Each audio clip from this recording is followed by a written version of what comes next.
We received a question on how to treat prepaid subscription payments for software that occurs before the GASB 96 implementation date of 7/1/2022. So this video is a short video to explain how to fill those out. We are still researching at the CG how to treat these for accounting, whether or not they will get capitalized. But for now, we do want that information recorded in the implementation files so that we have everything we might need, as well as we can use this information to figure out what might be de minimis. So for now, what we want y'all to do is include those as a line item, and I'll show you how to actually include those. So I have two examples here. We're going to focus on example one for now. You'd fill out the ID description like you do any others. You'd have the date of commencement. That would be when the subscription was originally started. That could be before 7/1/2022, so in this case it is.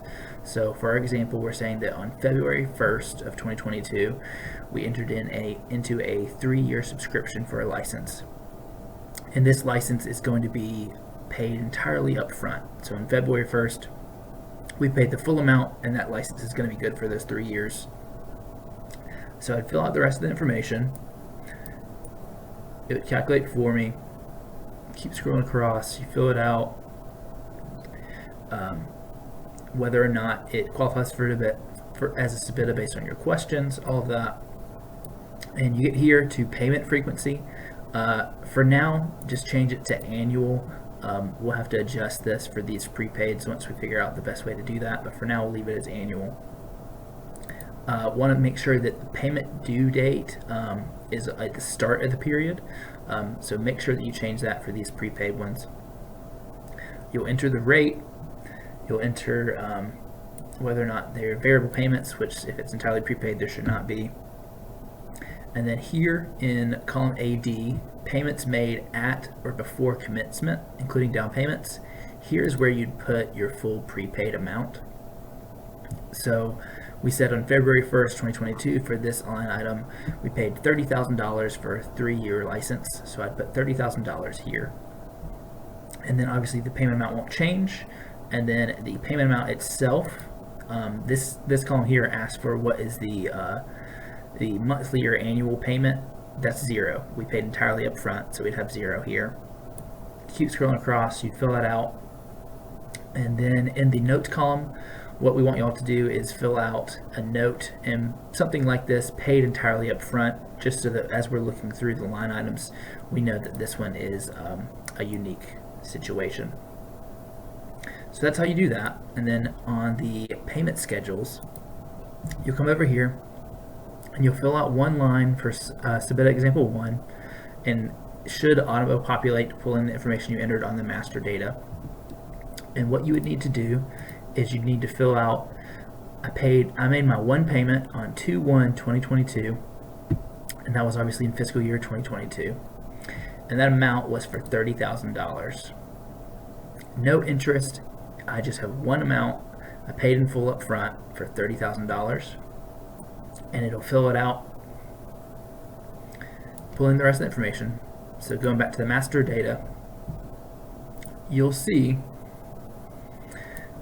that column AT gives you the present value of all the principal payments, and right now it's showing 0 because that payment was from before 7/1/2022. That's okay. We are going to look at this and figure out the best accounting treatment for it, but for now that is alright the way that it's showing. We will adjust it in the future if we need to.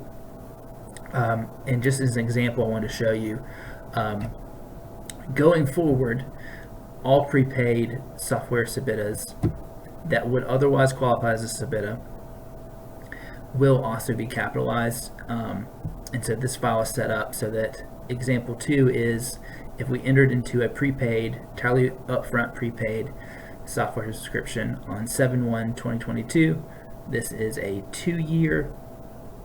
I'd fill everything out like I did.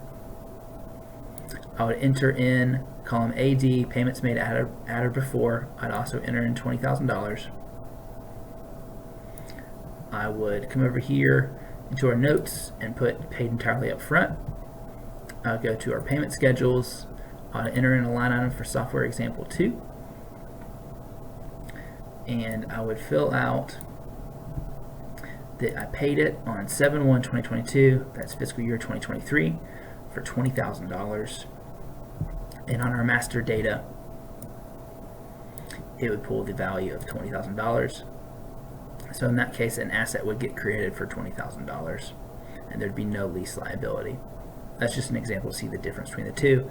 But for now, example 1 is what we need to follow. Anything that you have that is prepaid before 7/1/2022, but lasts long enough into go forward that it would qualify as SBITA, we want you to fill it out like this.